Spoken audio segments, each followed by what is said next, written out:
You're tuning in to the Black Hollywood Live Network, featuring news, interviews, and commentary on all things Black Hollywood. Hollywood Redefined. From Los Angeles, California, presented by Maria Menounos and streaming live thanks to Akamai Technologies. This is Black Hollywood Live. This week, featuring news and commentary on This Week in Black Hollywood. Black Hollywood Live. Hollywood Redefined. And now, the host of Black Hollywood Live this week, Derrial Christon. Hey, what's up, everybody? You're watching Black Hollywood Live this week. I am your host, Derrial Christon. Here joining me today is DJ Jessie J. What's up? And the lovely Courtney Stewart. What's up, everybody? We are really excited to be back together. I was out last week. I missed you guys. Oh, that's why it feels like It does feel like a long time, right? I was like, I've seen it. It's just the other day. Oh. I know, but it feels like I haven't seen you guys in a hanging out while. and don't be inviting me. Is it because I'm a girl? Girl, I was with you last. Oh. Yeah, actually, I don't get invited when you two go out. Sorry. So anyway, but today we got an exciting show. We have a variety of different topics, including Whitney Houston's biopic for Lifetime was a success. Kevin Hart explains why he will not play a gay role. And everyone hopefully watched the State of Union by Obama. Why can't I talk today? Barack Obama. And, you know, I want to know if everybody thinks it's a thumbs up or thumbs down. Oh, okay. So it's been a lot of debate about that.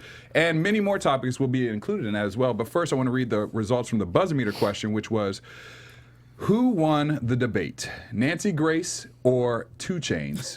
I don't know why that makes me laugh just hearing that, but go on. Just those two people's names like in one Nancy Grace, sentence. 2 Chainz. I know, it should not ever really flow in the same sentence, or it doesn't really flow in the same sentence. But you guys voted, and 29% of you said Nancy Grace won. Uh-oh. And 71% of you said 2 Chainz won. Guess we got a lot of 2 Chainz. potheads watching the show. Oh. I guess so. Ow. I voted for 2 Chainz, so. I did No, too. you didn't. You voted for Nancy. I did not vote for Nancy. Because he said that real struggle bus, like, like, actually. Yeah. No, because I went back and forth because I actually It's okay, no you can vote for no the white lady. listen. I voted for 2 Chainz, but it know you was like the white girls. an initial struggle because this was my thought.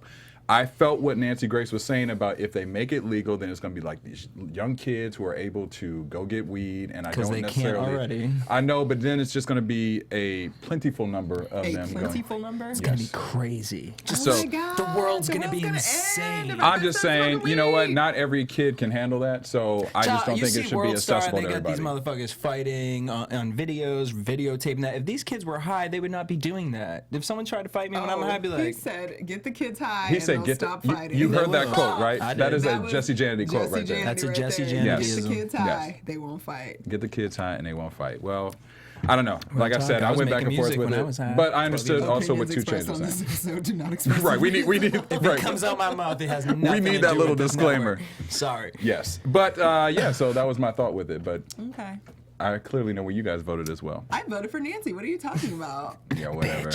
I know you did not do that. Now, the buzz-o-meter question for today is, did you like the Whitney Houston biopic? Yes or no? You guys vote, and we will give those results next week. And we're going to get into that subject right now, so that's a nice, safe let's way go for first. Jesse Janedy to go into trendy topics about that topic. Yes, the Whitney Houston biopic was on Lifetime. What did y'all think of it?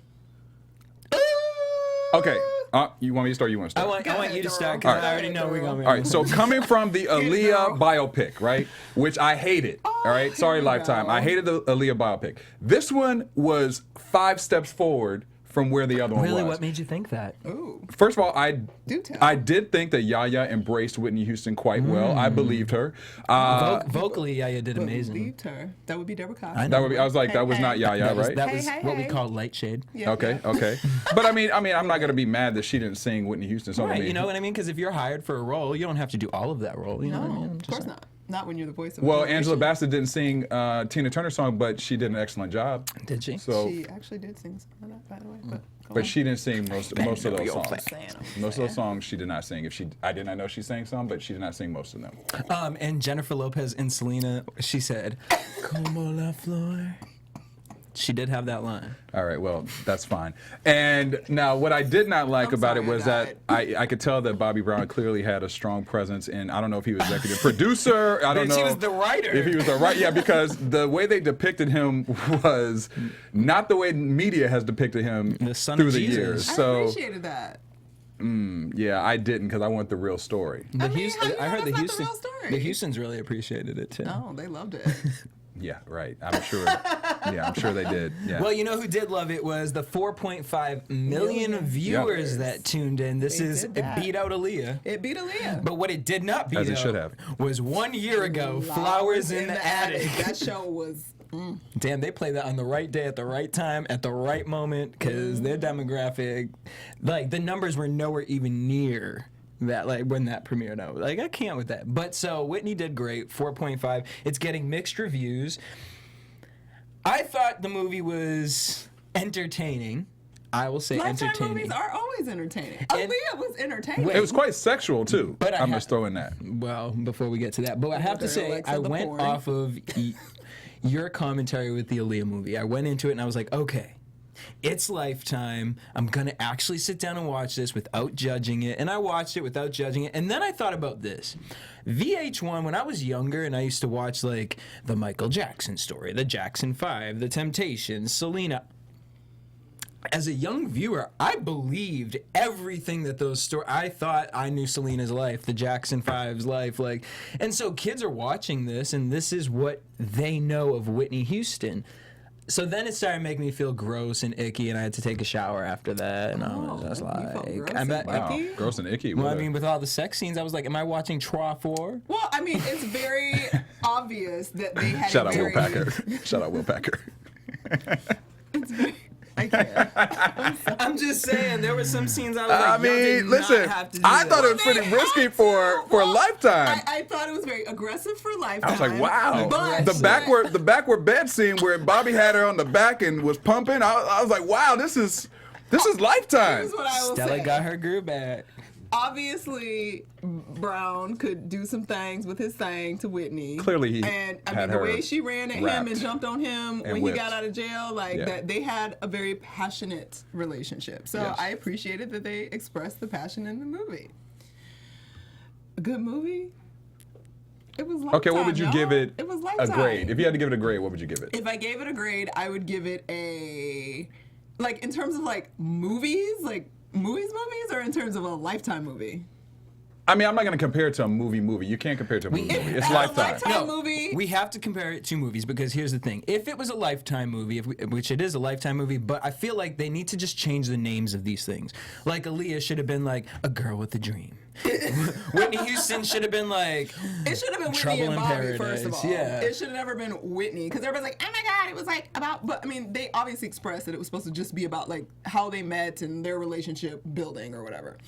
But when you say Whitney biopic, it's like People are thinking biopic. I wasn't thinking that Expectations. just because I know Angela said specifically she was just focusing on the relationship, how they met, and how they sort of got their start and fell in love. So I get it. It's fine. It was cute. Yaya's beautiful. She's pretty to look at. I'll look at her anytime. She looks pretty. And, you know, they made Bobby look hot, and I don't think Bobby's hot at all and never has been. So Shout out to that actor. Shout out to that actor, because I thought he was going to be the one that I was like, but I was like, oh, you did that? So was it so bad? And for Lifetime, I'll give it an A, because in terms of Lifetime movies, it's one of those, is it one that I will watch again? If it's on a I would. rerun, I'd sit and watch it again. Right, but would you watch Aaliyah again? Yes! You would watch Aaliyah Because I again? think it's fascinatingly stupid. okay, I would watch Aaliyah if I was like cooking in the kitchen, it was on TV, I would just Exactly. leave it on. It would just be like the show that's on. Like, it's not something I'm going to sit and be like, must see TV. Like, I gotta Right. say, but neither is Whitney. It's one of those, like, if it's on and I ain't got nothing to do, because sometimes the whole point of Lifetime is known to be like the Sunday station. You sit on your butt after church, you eat, and you just You watch don't Lifetime and you don't movies really back pay to back. attention You're not to it. You that come paying in and attention. out of it. You know, you can You catch know, up with it you're when you go watching back. kids get kidnapped, teens get A lot of kids getting pregnant, kidnapped, yeah. men beating up ladies. Right. Like, that's the whole point of Lifetime. Right, So right. as far as the Lifetime, I'm good. Wow. I was good. Okay. I Yeah, was that's good. true. And I will say, shout out to Deborah Cox, because I appreciate, and she was one of my votes. It was either Deborah Cox or CeCe Winans that I thought could do the vocals for the show. I thought Monica And should have then- done it. Oh, hell no. What? I think Derrial. Monica's brilliantly a Amazing. singer, but her voice is very specific specific, and I don't think she doesn't have the ability to do a Whitney voice. No, come on. I love Monica. I love her. That's the Don't get me book. wrong. But think about it, the only people that have really duetted with Whitney and like set it off, same script, different cast. Deborah Cox. I'll give you that. I mean, she did an amazing job. But Count on Me, CeCe Winans. Boom. They were it. The thing is with this one, the only reason I really more so enjoyed it than the Aaliyah one and can give it any types of props is the reality that most of Whitney's music was not her own and that they could use the songs. Yeah, I mean, that's and so true. it was Yeah. clever for them to take another singer, put Yeah. it together, and it really did add to the movie because the Aaliyah movie, I think, honestly, could have been of the same caliber But they didn't have the music. if they could have used Aaliyah's music. Because all you would have needed in the Aaliyah movie was boom, boom, Yeah. and you would have been like, oh, yeah. I mean, I agree with you there. Like, Just this, she wanted to could see look The like, fact that they damn, couldn't you use the know? music did take it away from me Yeah. a little bit. And So- then you just focused on the fact that Missy And then it Elliott was was a white woman, and you're like, wait, what? And then it was a lollipop story too. So all right, we'll move on to something Moving else. on, congratulations to Fox's Empire. After They're killing it. 3 episodes, they have been renewed for a second season. This is the first time ever on Fox that any show has been picked up off of 3 episodes. So, Empire started with a 9.9 million viewership. The second episode went up to 10.3. The third episode had 11.1 million Wow. viewers. A lot of people mad, y'all. Fox is loving it, and Fox they loves was it. like, as a matter of fact, y'all can sign this, and we will see you next year. Boom. I'm loving the show. Pause on the white woman that put a bib around her neck. And went down for dinner. I need that to never happen Happen again again. on television. Well, it's funny that mean- you bring that up because there's been I had to pause. There's been a lot of harsh criticism of this show, and I mean, obviously it's Yeah. doing well and people are watching it, but the criticism of the show is the disgustingly strong, stereotypical like nonsense that is happening. But what do you on the mean? show. Like when the gay boys just all of a sudden are whores? You know what I Gay mean? boys are whores. The white woman with her big black man giving Who's him head okay with with him bib. fucking whoever, as long as he Hey, bends baby. her over and F's her too. I was very disturbed by that. By the way, I was like, I was worried for both of them mentally. What? What I is was going like, do we on? need to sit down and talk? is Cookie too hood? We got No, Tan- Cookie's perfect. I mean, that is the question. We had Dr. Boyce walk in saying basically this is straight up coonery, and we are supporting it. I do see. I do It's see. a good show. It's But why is it Sprinkles. a good show? What makes it a good show? Because at first, Okay, I like it because it's honestly the black version of Nashville, and I love Nashville. Is and it?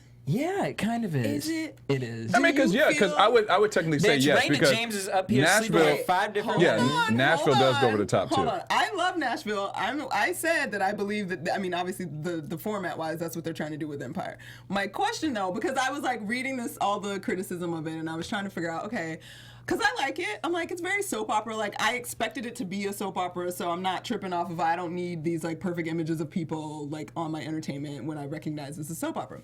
But at the same time, on a soap opera, are they really channeling in very specific stereotypes of, like, the hood black woman? They got a light-skinned black woman fighting against the darker-skinned black woman, and they have an issue because now she's the dark-skinned she's one the is debutante. ratchet. The dark-skinned one is ratchet, running around, doing all this. The specific situation, and Lee Daniels talking about he's going to expose homophobia in the black community as if there's homophobia in the whole community. Like, Right. it's not like Just something in the specific black to the black community. community. So it's just an interesting look at, like, It is not specific to the black community, but it is a bigger issue of down lowness in the black community that but he's not talking about down lowness. He's just straight up talking about homophobia and the dad who's mad his son is gay. Right. So Which happens in All communities. all races. Yeah. So. it happens all over the board. Yeah. And then this is a very specific image of black people and how they have ascended to success. And it's being financed Through by drug a money. very racist white man. Rupert Murdoch Yeah, and Rupert Fox. Murdoch, yeah. So I mean, Okay. it made when I started thinking. I hate when people give me information that I don't want to have. Like I Right. just want I to feel sit that. and I want to accept that we are allowed as black people to have ratchet shows and not ratchet shows, even though we don't have that many not ratchet shows. And we aren't like responsible, like we shouldn't have to feel like we have to be responsible to have fabulous, perfect images of ourselves all the time, because we're not perfect and fabulous all the time. But when you then tell me, think about this. What if somebody's agenda is actually that they want to show this and remind America that this is what Black success is in this country and this is what Black, then I have to start thinking. Right. I don't want to think about that. Yeah. And some actually are complaining too, because I believe that it's the Wednesday night lineup for Fox, right? Yes. Yeah. And then they're saying it goes against Blackish on ABC, because it Blackish does. is at 9:30 At 9, yeah, or 9 or 9 or 9:30, one of those two. those. But there's some people are complaining that there's a conspiracy theory to split the African American viewership, in between. Like, But we you can't have here's two the Black thing. shows You at the cannot same split time. any viewership in 2015 because we have things like Mr. World Premiere, Hulu, the internet. I'm just saying, you Well, know what I mean? technically- I don't watch none of this I mean, stuff on You TV. technically can split the viewership. still can, yeah. Because, but that's still, but I like to give it and be like, technically that's only financially strategic, because you want your show to succeed. So you're going to put it up against, like, the Black audience is going to this show on this night. Maybe we can pull them over here and compete on this Because Blackish night. is only 30 minutes, And right? Blackish is a 30-minute show. So, Yeah, I but I it's guess, still, you're not gonna, if you're watching Blackish, you're not gonna go, it's at the same time, so you're not gonna I'd switch be off flipping. half hour. flip You're not back and gonna. forth like a whore. My I mean, hate watching yeah, I TV would say with I need to me. watch the show from the beginning. So I'm DVRing. I'm like, it's a DVR, you can rewind it. Yeah. And especially during commercials, and I get pissed off when the commercials come at the same time. Like, why the hell are the commercials playing at the same time? This These is hard networks for me. don't talk to each Like, other. work this out. But anyway. Well, it's that's just an interesting that's what to think about. some of the Okay, online comments have been about Yeah. that split of the two. So I mean, it makes it's a relevant point. And then it's that whole, like, we always talking about the Illuminati and who's, like, pulling the puppet strings Right. and making shit happen. Do we want to see a, like, well put together, so to speak, family on Blackish, like professionals with children and doing their thing? Or do we want to see the Black hood that came out and used drug money to get successful and is about to be brought down by the FBI and, like, reminding us of images of Black men that... Okay, I get that. I Is get it a it. conspiracy or is I it mean, just but in if our Honey Boo heads? Boo is on at the same time as Modern Family, you know what I mean? But Honey Like, Boo Boo doesn't have the same I know. background. Yeah, it's not the same background. So at what point? I don't know.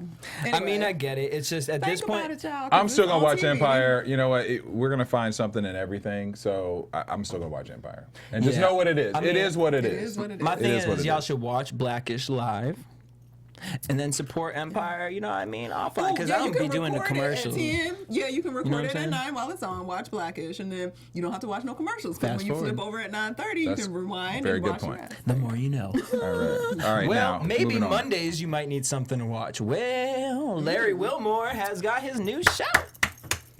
So great. Mondays, show. Comedy Central, 11:30. Larry Willmore is premiering his new show. He premiered his new show this week with mixed commentary, mostly positive. Got over 963,000 views for his premiere. 11 o'clock. Okay. That's pretty good. Comedy Central. Thought that was cute for Comedy Central. You doing all right? Well, so you guys watch the show. I do. I I've did. watched it. All right, I I've watched only it seen too. one episode. How'd y'all feel about it? I I think it's witty and hilarious. I think it's I think it's funny. great. Do you like him just by himself? I do. I like that type of humor though. I so, do too, but I have to get used to him. was gonna Yeah. say I think he needs to warm up, but it's one of those like it's his first. out of the gate sort of. I was gonna and say, he yeah. isn't settled. I can Yeah. definitely tell he That's isn't what- settled. He'll yet. settle into it. Like I Right. give him like 6 episodes in. I think it'll be Yeah, amazing. because it was a little stiff for me. You know, and it's hard for me to critique something like this because, you know, now that I watch so much TV and I critique it, it's hard to watch it and not notice certain things I would have never noticed before as a civilian and watching somebody like him. But yeah, his transitions were a little little off. rough. They And were then rough. some of his jokes, I was wondering if he actually believes his jokes, Well, if you know that's he has actually his writers. stance, or if it's just the shtick, like the Bill Cosby thing. Did y'all see that I episode? saw that. Yeah. What did you think about that? Like, it was just really like he doesn't do a lot of explaining. No, he will just drop it and be like, "There it is." like Which his to jokes. me He is just like- lays it out, and it's like, but it's also not like stand up. It's not. It's like a sarcastic, witty kind of sense of it's humor. a very dry, very dry. and Yeah. I think it just is a matter of the chemistry isn't fully working yet, Yeah. and he has a team of writers, Yeah. and like they're still working it out. So Yeah. I think in a few weeks we'll be like, okay. And so basically the way we're reviewing it is exactly what everyone else is reviewing it as. It's mixed bag right here. Everyone just thinks he needs to get a little more comfortable, and he'll deliver an epic show. So congratulations, Larry. I'm excited to continue. I'm happy keep just to on have watching. him on the Yeah. network and to have another African American voice out there in his style because, I forgot the name I'm of the trying to show. think you said another. No, because the BET tried it. Remember the guy from CNN? But he was more. It was more newsy. It was a little serious, But too it was serious. a little bit too serious. But they tried to kind of create an environment that's similar to his, except he's more witty and sarcastic. But Comedy Central is such a good place. it's for a something. perfect Oh, yeah, place. it's a great I couldn't place. even see his show on any other No. network, honestly. So It's I'm excited for it because he's like the Black Jon Stewart. I hate to say that, but he's like that black. He's the Black Jon Stewart. That's what they wanted. Like they wanted to Yeah. sort of fill that space because Colbert is leaving and moving on to other things. So I just need him to explain himself a little more because one thing I did go back after watching his show and watch Jon Stewart and who's the other one? Colbert. Yes. Colbert. To watch them just to kind of get some sort of comparison. They explain themselves more. And to me that was the biggest issue in watching him is like you're sitting up here it's hard to tell, is this a stand-up routine or is this you sitting down with your actual thoughts and you're funny? Right. And for me, but again, that's just something as watching him I need to grow and get into. But I'd have to go back. Right. I'd have to go back and watch the beginning of their shows to see how they transition. That's You true. know what I mean? So to Because it's compare like it. every talk show, like starting out, it's kind of like The View icy. when you It's watch just that like, first Yeah. episode of the because View. everybody Yeah. isn't gelled, the They haven't writers gelled. aren't gelled. Like, give it some time, and as long as it's given time, hopefully, like Yeah. Comedy Central's not like, no, this ain't gonna work. Oh, Like, no, Even I the don't real. think I they'll mean, do that. the Even real The got Real, so much it's gotten negative but press it's at the gotten a beginning, lot but it's gotten a lot better. It's gotten a lot better. They've kind of figured it out a lot They more. figured So out their chemistry, yeah. and I think it's gonna work. Yeah. Go, Larry. All right, is that all you got for us That's for trending all I topics? have. We're gonna move on to gossip with Courtney Stewart. Gossip and rumors. I hope I can read my notes, guys. Sorry. I thought I had put this in a lot larger print. First up, we've got Kevin Hart. So he was being interviewed because he's been on the press tour for Wedding Ringer. I keep wanting to say Wedding Singer. Wedding Ringer, which did pretty well at the box office, but got clobbered by American Sniper. Go figure. I heard it was really good. Yeah. Everyone is giving it great reviews. So shout out Will Packer. We had an interview with him Yes. 2 weeks ago Check on it out, our show guys. Portrait. So check it out. He gave a lot of Check good it out. information. Yeah, he did. It still did really well. I believe it opened at like 26 million or something. Yeah, So it still it's did huge. really well. It's just American Sniper came in at 100 million. Everybody was like, what Who's the an fuck? American Sniper? Bradley Bradley Cooper. But the kind of movie that it is, nobody expected it to be a $100 million movie. over a No, but weekend. now that you're saying that, my Facebook has been Bradley Cooper. I'm like, what the fuck did Bradley Cooper did? But it's a very Oscar-y kind of movie, You so said it's just boom. strange. But anyway, that's the climate of America. We want to see snipers, apparently. But Yeah. anyway, so Kevin has been on tour.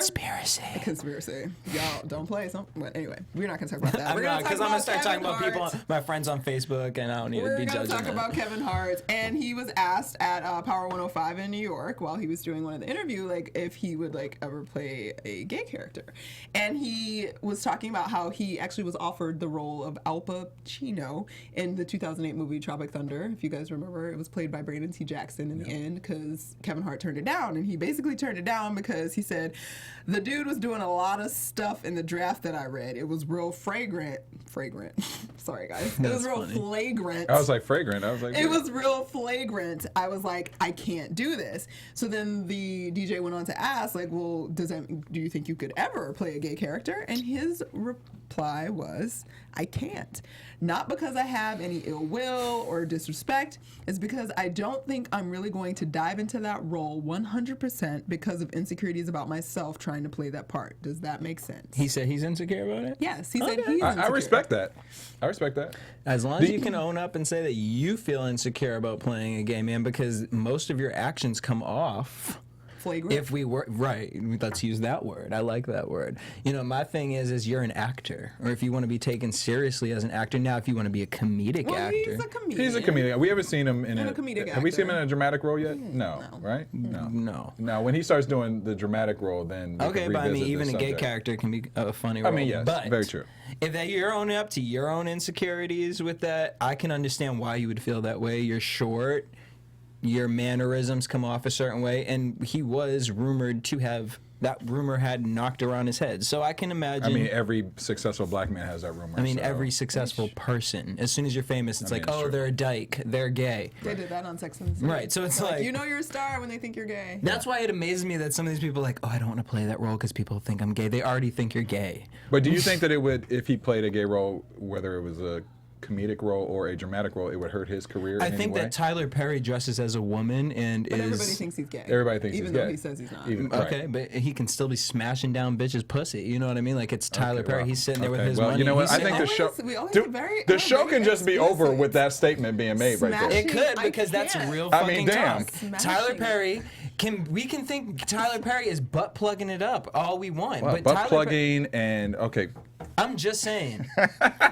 Kevin Hart, like that. I mean, as long as he said that is an insecurity of his own, because all I'm saying is, why are you can't? You have money, like you have career. Like, look at the movies you're in. Look at what you're doing with but your the, talent. but the fact do I is think that Kevin Hart's career would be affected by him playing a gay role? No, I do not. I think it would actually elevate him to a higher level than what he is. It would right be now. his like Jamie Foxx Ray moment if he was able to pull off a really good gay Yeah. character. But I think it's fair from an acting perspective. You recognize he's not that strong yet in Right. terms of his acting ability to because the point of like the whole point of really going to a place that is not you is being able to be completely free. Right. In that space, and you're not free in that space if you're self-conscious about what other people think about you being in that And- space. and that's- I the can fact that he respect said him that he I can say that. perfect completely example is respect Jake Gyllenhaal. When he did Brokeback Mountain. I mean, I think there may have been a little bit of rumors that's around like him a after that. really serious. But I mean, but I'm saying like he And we could talk was robbing able to kind of escape the Birdcage. rumor of him being gay. You know what I mean? Yeah. That's my point of it. So, you know, If Jake Gyllenhaal can escape the rumor of being gay from Brokeback Mountain, which was like serious, like I mean, I'm not going there. But I mean, you might as well go there. What You know what I mean? Like, what that's could you like- not say you now said- that you that's haven't like said already? pounding, like, Please, I'm just please, I'm saying, like, opening up the Academy the Award-winning carpet for you to jerk-off open. moments is Brokeback Mountain. So, but you know what I mean? don't Like, think I ever actually saw that whole movie. really? The tent scene? I'm trying to remember. I remember them being by the river. Anyway, go on. Well, I'm just saying, like Kevin Hart, like you could play a Birdcage role where you'd be like a Robin Williams, Yeah, and I it think- would be an epic movie, like Birdcage, Robin Williams. He Do could I get that think off. Robin Williams is smashing dudes down? No, I didn't. I never assumed that of Robin Williams. Right, I agree. It's just like, oh, But do you think it's different in the black that's community though? interesting. Do I personally, Jesse Janedy? No, but that's Jesse Janedy saying. Courtney, that. what do you think? I don't necessarily think at this day it's different in the black community, but I will say that there is a like Robin Williams is like No, wait. I'm sorry. consummate. I have to cut you off Go ahead. because it's gonna believe me. What is that movie? Vince, black, big guy. Vin Diesel? And he played the Vin Rames? trans. Yes. Vin And he Rames? played the transgendered. Oh, I just watched like it. Can you please look that up, a normal Nando? heart or a sweetheart Yep. or something. It's always on TV. Yes. Oh my God! What is? I know what I you're was talking thinking about. Vince what? It's Vince. Ving Rhames. Ving Rhames. I think. Vin Rames, and can we look up? It was something A hard. normal hearts or something like that. Get the name for that, me and Nando. Something, but he like takes care of a girl or something. Yeah, and he's like a adopts her. He's a transgendered- transgender like drag queen or something. I've never seen that First of all, movie. I'd never seen the movie, and then when I saw the movie, I I've was seen like, it like multiple times. no, and I was like, TV. wow, this Yeah. is I don't want to see amazing. Ving Rhames as a that's it, but transgender. that's No, but it's actually. amazing. He does a really good job because you like. He has to do a really good But job but because that's I don't the want to point. see it otherwise. Guys, what comes up here is Holiday Heart. Holiday Yes, Heart, that's what thank it is. you. That's what it is. Okay. I mean, it's kind Now of, I got. it's a Let me little write bit Holiday cheesy. Heart down so It's I a can little see cheesy. this damn movie. It's a little No, cheesy, for real, Derrial. but You're gonna come in next week like, Okay. But All he right. obviously is fine with his own masculinity and whatever. And Kevin Hart's not there yet as an actor, and that's fine. He's a stand-up comedian that became an actor, and he's maybe in 10 years he won't feel the same way. Right. Anyway. That's just very interesting. Anyway. We support you, Kevin, either way. We support you either way because your movies are great. Moving on. Even though your movies are great, if you're black, you're probably not going to be nominated for an Oscar. That's so sad. That's so sad. So, in case y'all have been under a rock or just didn't give a darn, the Oscar nominations came out last week, and everybody was all excited as usual. Oh, it's 2 a.m. Let's find out who got nominated. Well, guess what? Black people, y'all don't get nominated. So At all. Or women. The Oscars were whitewashed this year. It was Man washed. whitewash, man wash, jizz wash. White man washed. All of it. Damn that white man. Anyway, that being said, basically. Fuck me. The nominations featured no people of color in any acting category, making for the least racially diverse Oscars in 17 years, which actually surprised me because I didn't realize at least the colored was nominated at least like once in the last 17 years, but apparently not.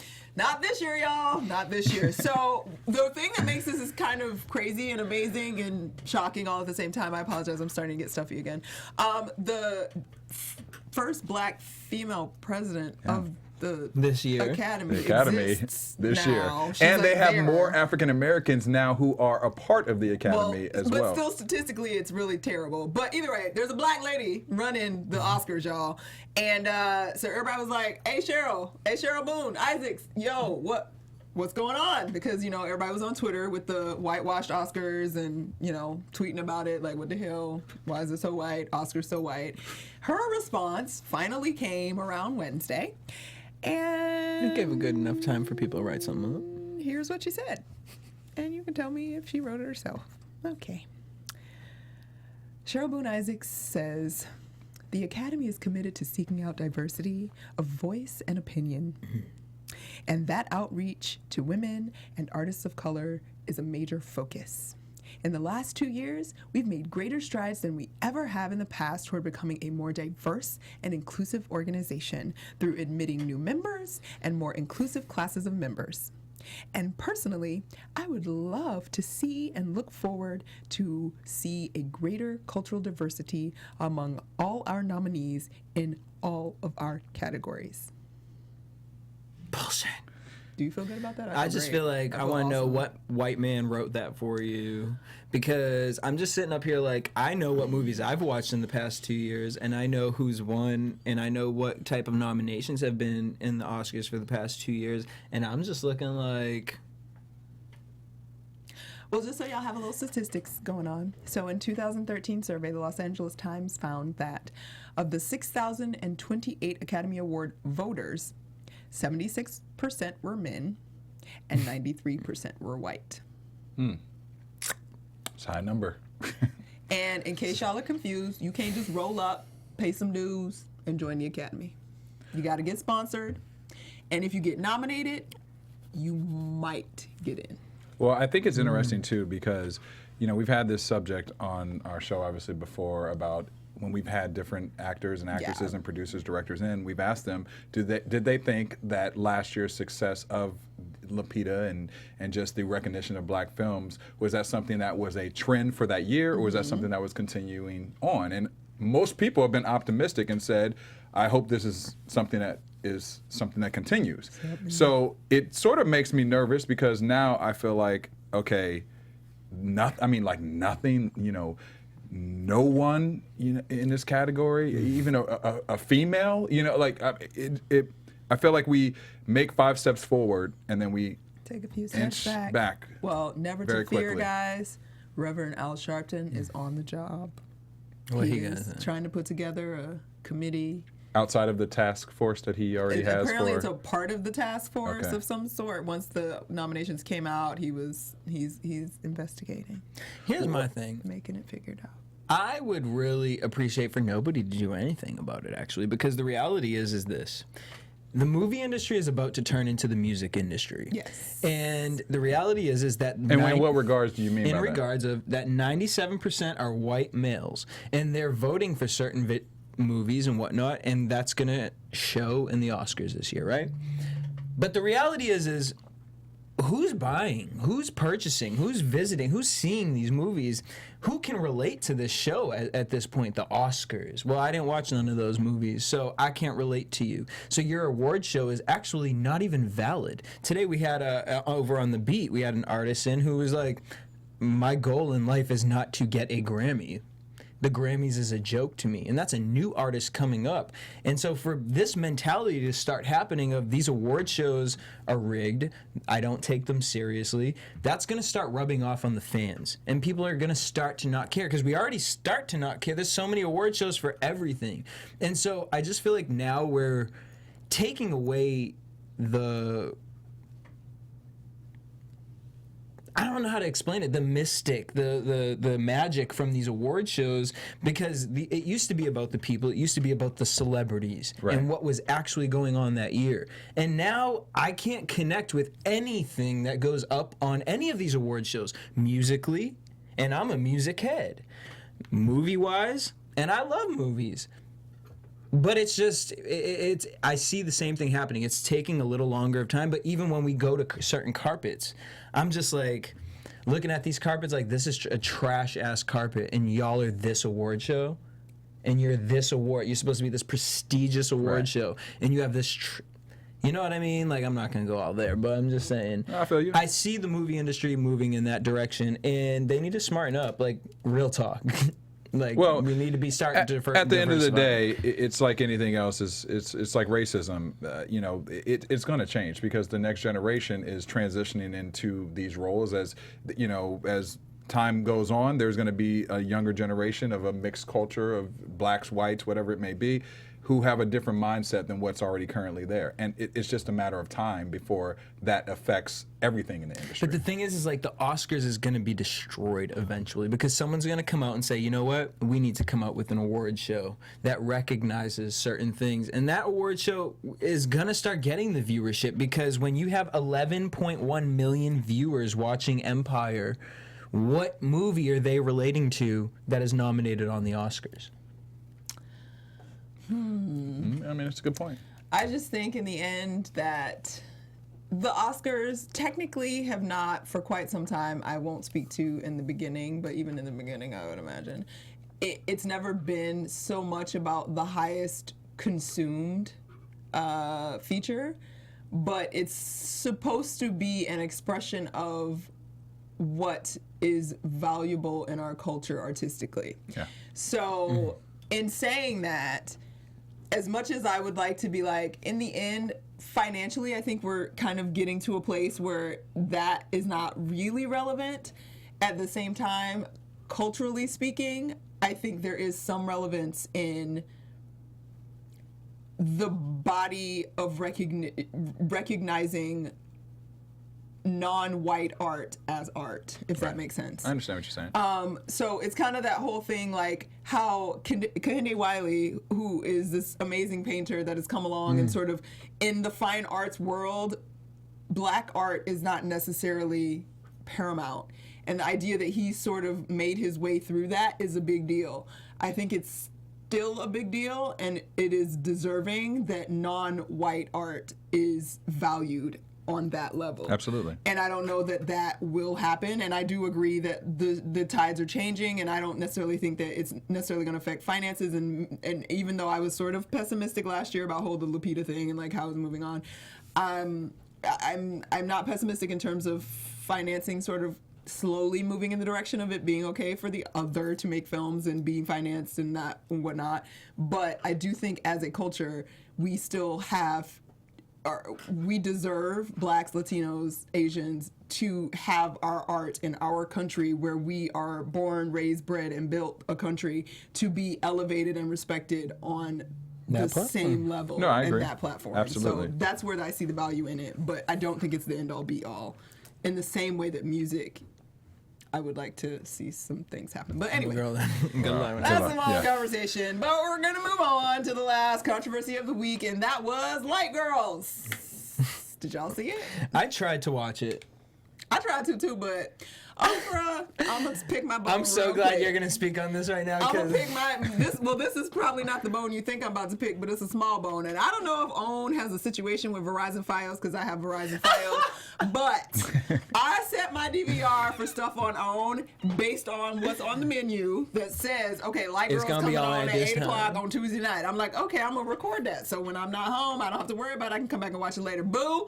OWN ain't ever right. And I don't know if y'all mad at Fios. I don't know if y'all have a bad relationship, but y'all need to work that out. Because here I am thinking I recorded Light Girl. It always is something else. It was like women murdering their husbands and why they went through it. And then a Yanla pops up talking about saving their lives. It happens on the DVR too. I was done. It happens. I was like, okay, so I obviously am not going to get to see this. So all I could see were the clips that were available online. Yeah. Anyway, so sorry, that was my bone. I hate it. you. Okay, so Light Girls was the I don't want to say answer to the next level of the Dark Girls documentary that was done by Bill Duke. Yeah. And for those of you that don't know, Dark Girls basically talk to dark-skinned black girls about the struggle being a black girl up in this country. So Light Girls is going to be the struggle of the light girl in this country, and sort of supposed to discuss colorism as a next step of Dark Girls. It's met with a lot of criticism because for a lot of people it sort of turned into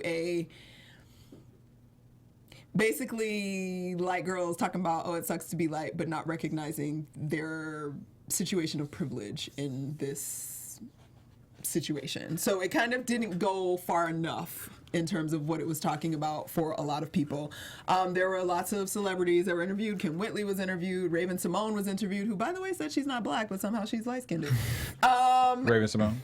Raven Simone. Well, we've been, we've talked about that. Russell Simmons was interviewed. They interviewed some comedians that said some not so great stuff about dark girls being lazy and being expected to get up and serve them, but light girls not. And then big problem. What was it? Just because I'm light skinned in the slave days doesn't mean that I had it any better than you. You did. But anyway. But also, a lot of people went on Twitter and were upset with Tatiana Ali, actress from Fresh Prince of Bel-Air, because she was portrayed as a light girl, kind of, sort of, because she was talking about her experience. She's Caribbean, West Indian. Yeah.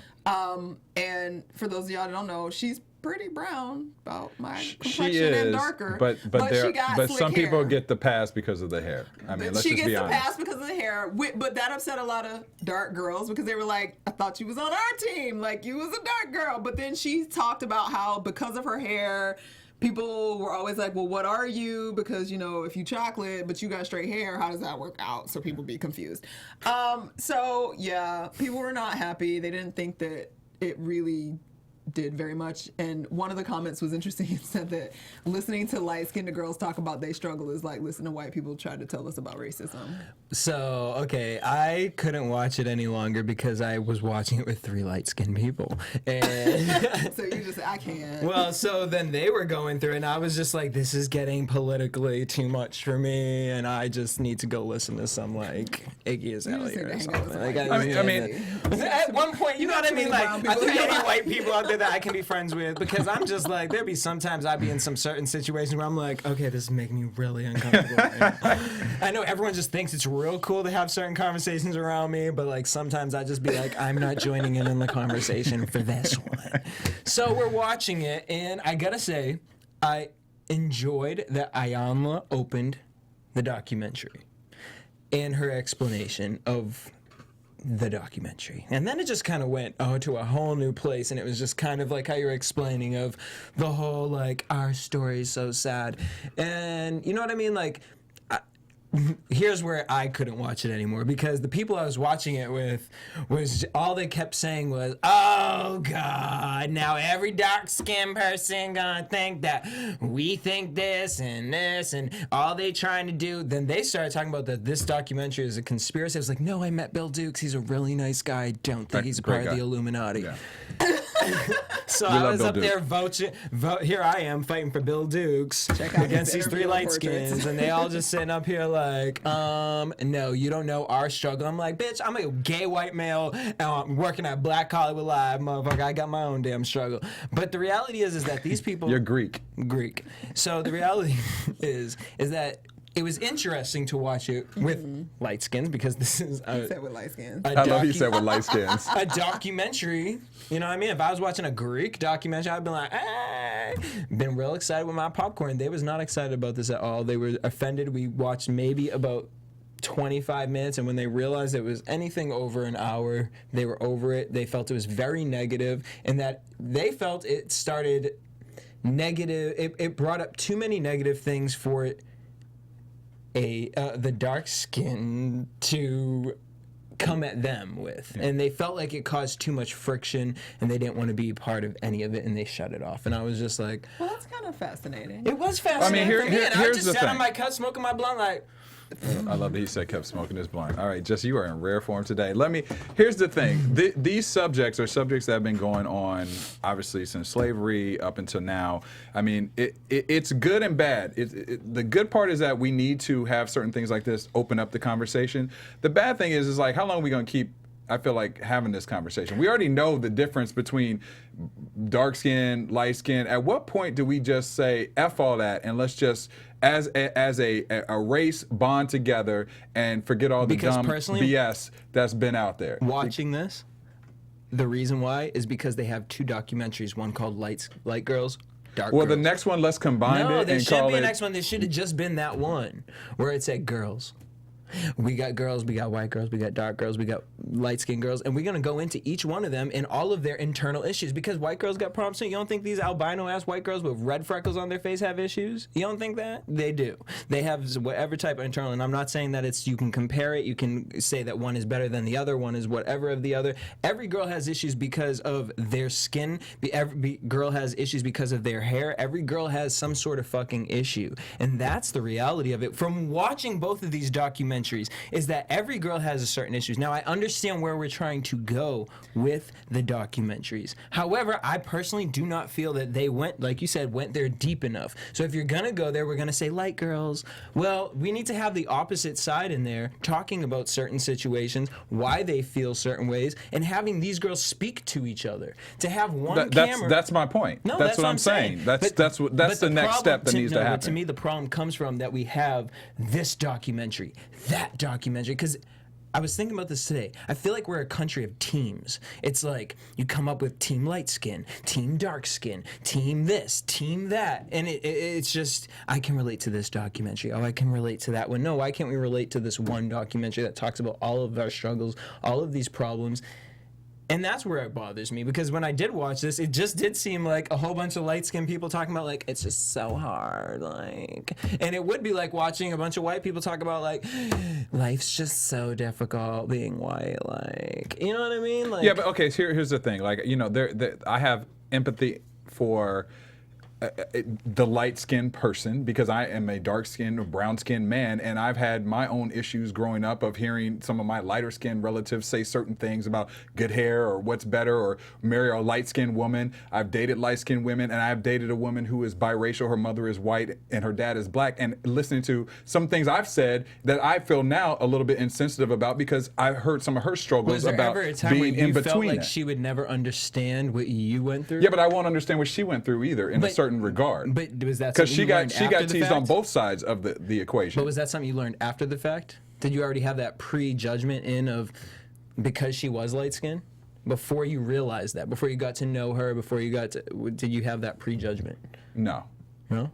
No, I didn't have. So where did you feel that empathy from?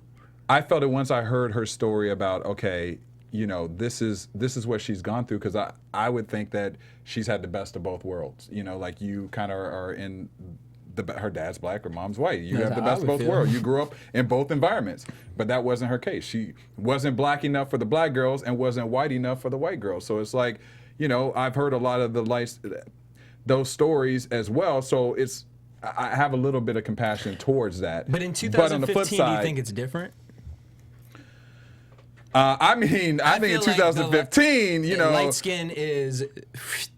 I think it's changed. I think that dark skin chocolate has transitioned into a different stance in society. I always joke about this. Michael Jordan changed the game for the black man, because he made the dark skinned, bald head black man not not as intimidating and scary and mandingo. You know what I mean? Well, we mandingo. A different mandingo. You know, but you regularly. Well, yes, we still have that issue. We still have that issue. Yeah, but a light-skinned guy's gonna get shot too. You know what I mean? But that's my point. Like in the end, for me, it all boils down to. We all obviously have issues, whether we're white, black, we don't need brown, to separate we all them. got issues. We don't I'm need to not separate. saying, I actually do think there should be some separation on a certain level because statistically speaking, there are situations in terms of civil rights and civil liberties and the way that we treat certain people. I mean, it's not a coincidence that dark-skinned black. I mean, they did a study. I guess where is it? 2007. Harvard did a study that presented statistics that prove the dark-skinned blacks in the United States have a lower socioeconomic status. They are more punitive relationships with the criminal justice system, and diminished prestige, and they have a less likelihood of holding elective office compared to lighter counterparts. I absolutely agree. So if that is happening, that was 2007. If these are, and I understand that statistics can be twisted and turned to make it fit whatever, but if stuff like that is still actually occurring, then the issue, yes, we should talk about the light-skinned girls go through it, the biracial girls go through it, the dark-skinned girls go through it, but if it's affecting how we are voting, if it's affecting how we choose and allow people to live their lives, like that is what matters. Not just the history of it and, oh, I was bullied as this, that, and the other, but that influences how we look at people now. But why isn't that being discussed? That's but that's what where it bothers me didn't with go. these. Yeah. It didn't go. It just said I was bullied and I wasn't accepted as this and I wasn't accepted. We get it. I wasn't accepted either because I wasn't chocolate and I wasn't light skinned.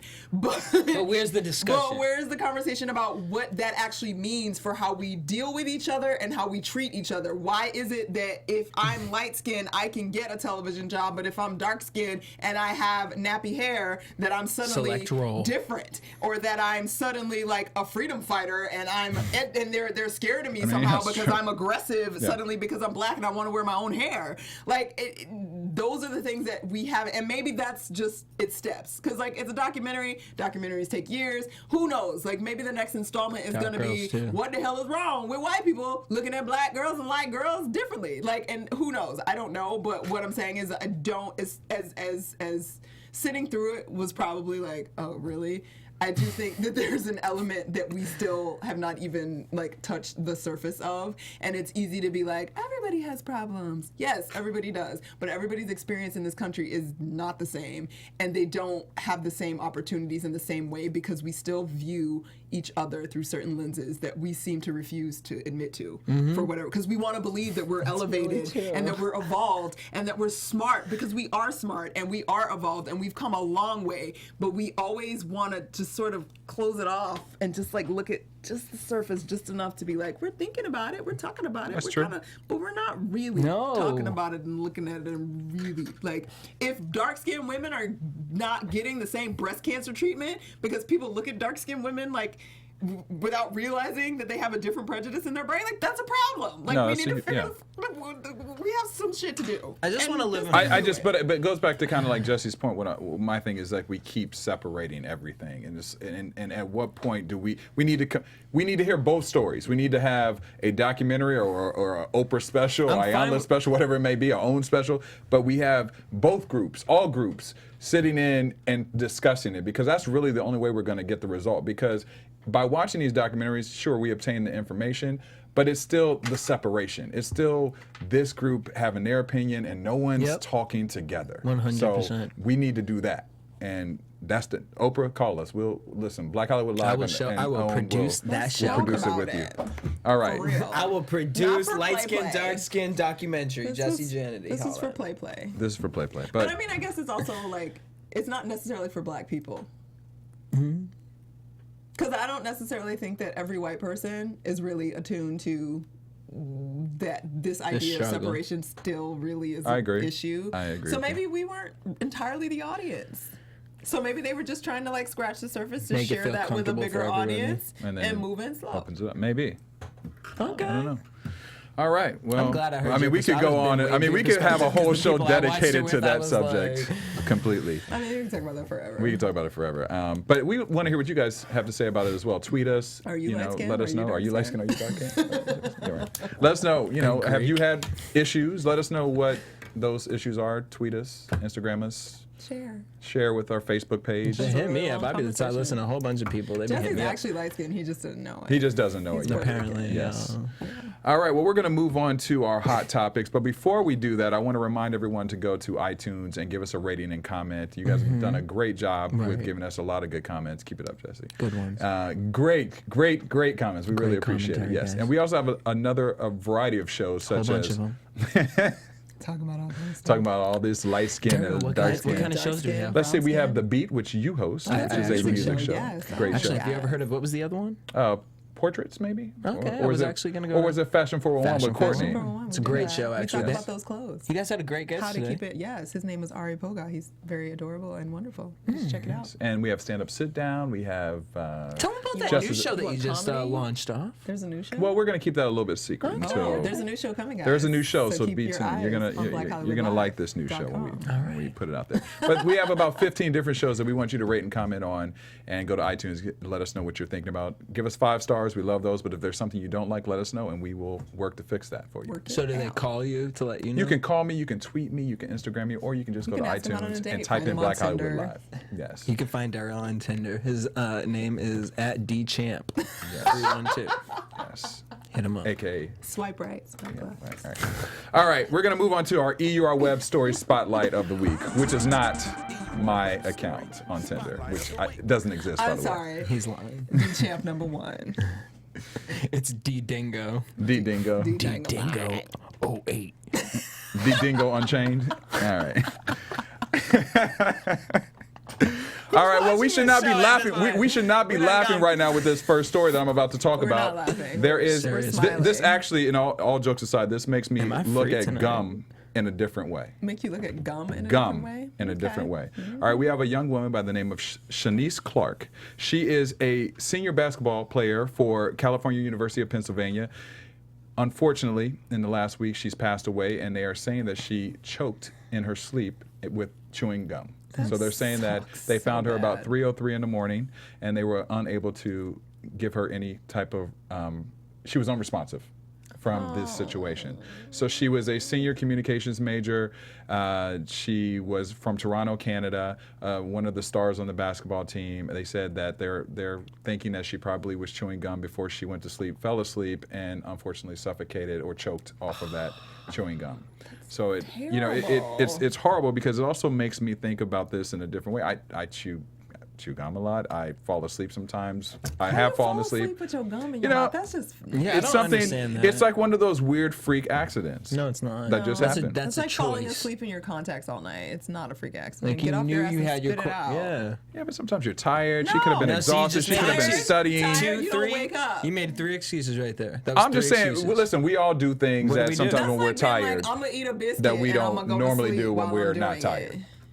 What? Derrial, are you gonna walk into the kitchen, open up your drawer, and grab a knife and stab yourself? You gonna open up a drawer? A draw. It's a draw. You see what I'm A saying? draw. Okay, I'm sorry. Are you I'm from from Canada? Boston, A draw. and I have a fucking accent. Are you from Canada? God bless me. What's a draw? Right? All I'm saying is.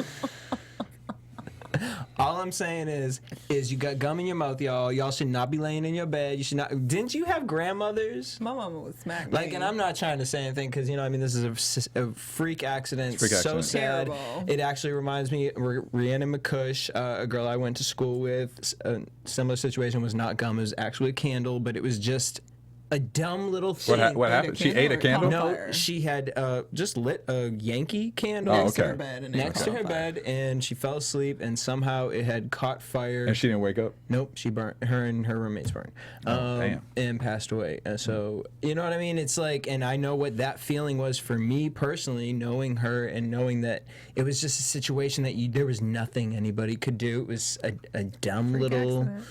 freak accident, and you know, with this, it's just like these are things that you don't think about. You don't, you know what I mean? Like you're sitting over here, you know, sometimes, hey, I'm up working late, chewing some gum. You know what I mean? But like, Spit your gum out there, you No, know? but I mean, listen, the reason I say it I can out. relate to this story, there's been plenty of times I've been tired, I've been working at the computer, I've been sitting down watching a movie, I'm tired, and I have a drink, and I wake up with the drink spilled all over me because I fell asleep. You need therapy. No, it's not a alcoholic drink. It's water. It's water. That's what you're telling us right now. now. What's in your Just cup? because it's clear don't mean What's it in your was cup? water. You know Nothing. that was Nothing, because I vodka. drank it. So what's in yours? No. Well, I'm not Derrial. asleep. I mean, are you really like who? Who are we? Like no. God bless Derrial. Shanice Clark. I'm just saying, listen, it happens, and it's a freak accident, and it I'm happens. sorry, Shanice Mama, because I know you are going through Yes. it right now, honey. So Prayers, honey. prayers That's and blessings are up to her terrible. family, and because That's I know that they're awful. dealing with a tough time on that subject. So note to self: don't go Don't to chew bed chewing gum. anything. Just Don't have anything. only chew it like during the daytime when you're Right. walking around. All right. Also, this week we're 15 going to move on minutes. to the next story. Is Obama has been in the news again. He had his State of Union speech this week, and there was a lot of conversation about it being thumbs up or thumbs down. Did you guys check out the speech this week? I did. I watched the whole thing live. Did you give it a thumbs Tweeted up or thumb about down? it too. I mean, State of the Union, I'm never really all that like, oh my God, this is so amazing. I mean, he had some good jokes, especially that joke about, I ain't running no campaigns, y'all. I don't want both of them. That was great. Well, actually, it's funny you say that because we have that clip. So let's pause for a second. And Nando, if you could I'm load such a that clip great for us for segue. Obama. He was so cute. I have no more campaigns to run. I can't My with this only guy. agenda, John Boehner is my favorite. I know because I won both of them.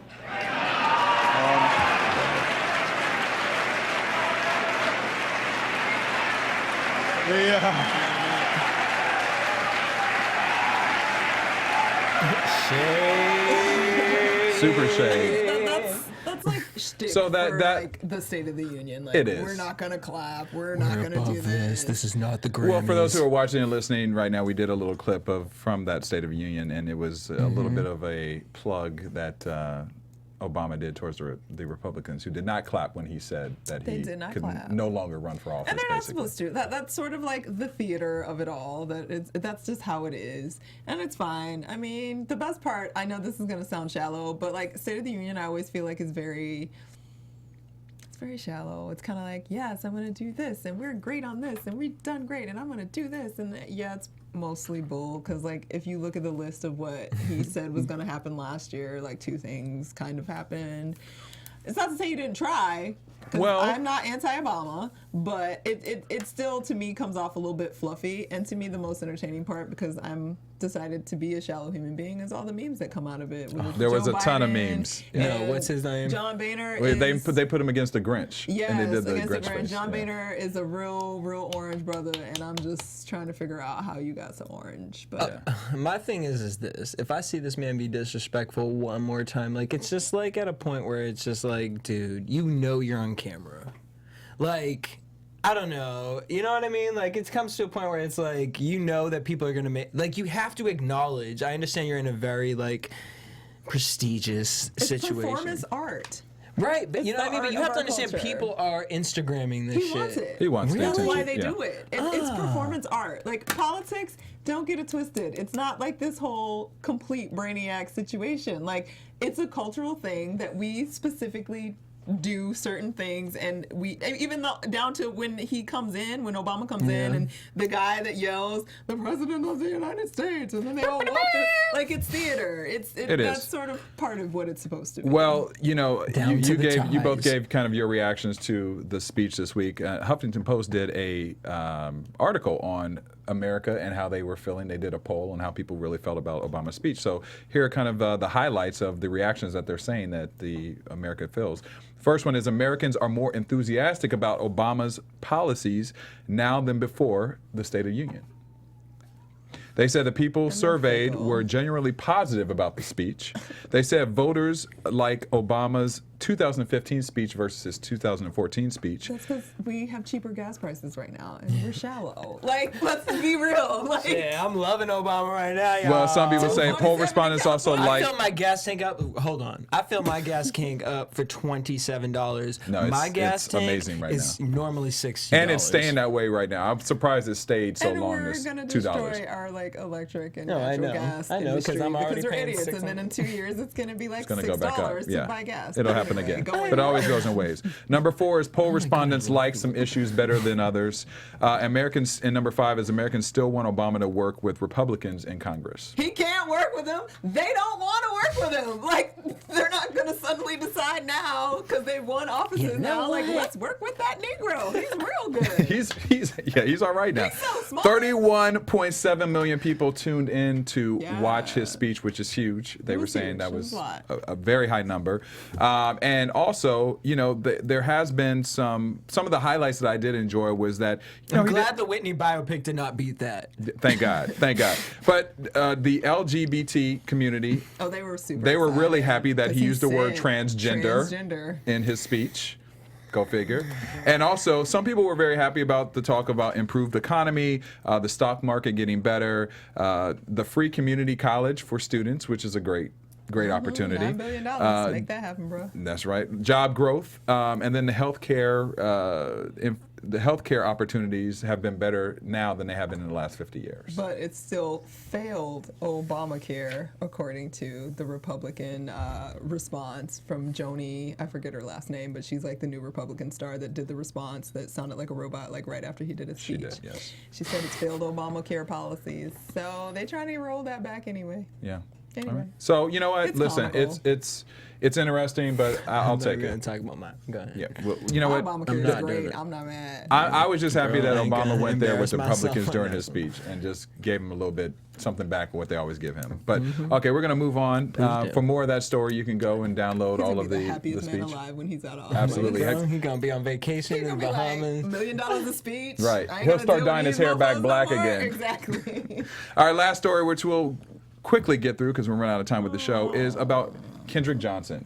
He was the young man 2 years ago in 2013 that was he's the high school student, 17 years old, in Georgia, and he was allegedly found in a gymnasium mat, dead, and they said he is suffocated. His parents has said that it's been foul play involved in this, and they said that actually what has happened is that he was involved with a dispute with another classmate whose brother and a couple other acquaintances had actually killed him and set up this whole thing to kill him.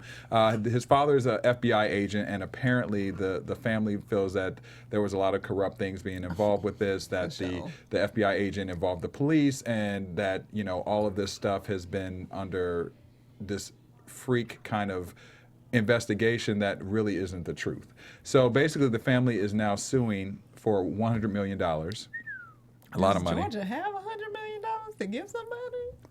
Well, we'll see. That's my home Yeah, state. we'll see. I don't think So the family's suing for $100 million, and what they have accused is that several officials within the Georgia Bureau of Investigations, the police department, the sheriff and county school district have all conspired to build up this fake story about Kendrick that really isn't true. And when we talked about this story, I think before on the show, there's not the videotapes were removed. The videotapes were jacked up. They only showed a certain time code and not another time code, and like it was just all really weird. And what they're saying is that allegedly is that he was sitting in the gymnasium. He fell on his head at a freak accident accidentally. They said he was trying to reach his shoe or something like that, and his foot got caught. Because he was like hanging out on the big mats on the and mat lost his shoe and lost fell his shoe. in and died. Okay, I hope this doesn't turn into what we were talking about last week, where he was trying to go for how many millions, and then he only ended up with 25,000.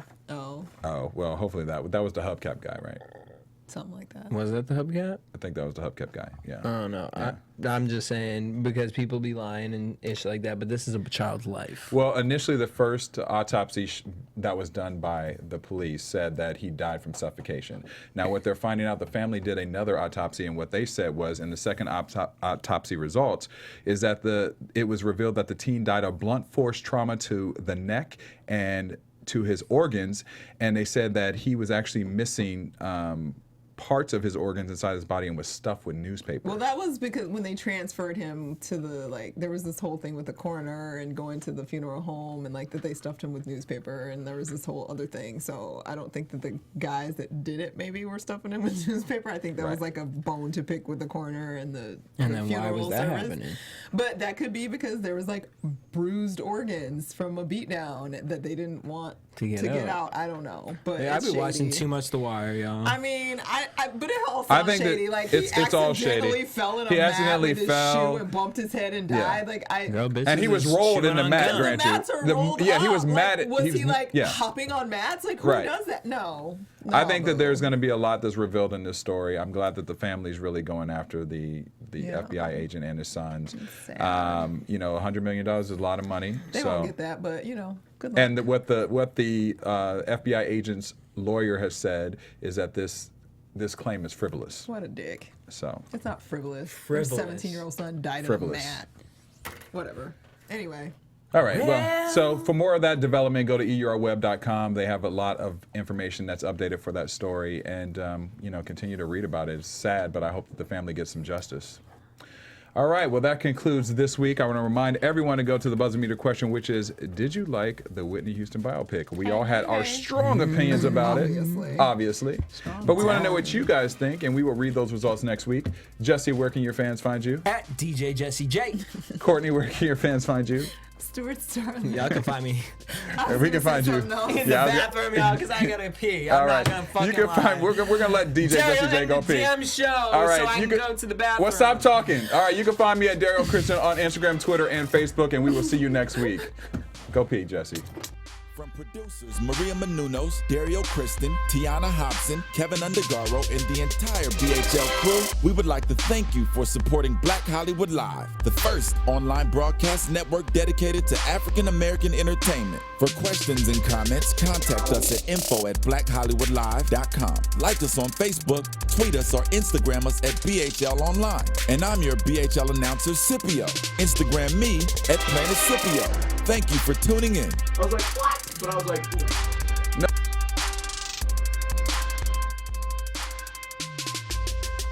The views expressed here are those of the host only and do not necessarily reflect the views of BHL or its owners or principals.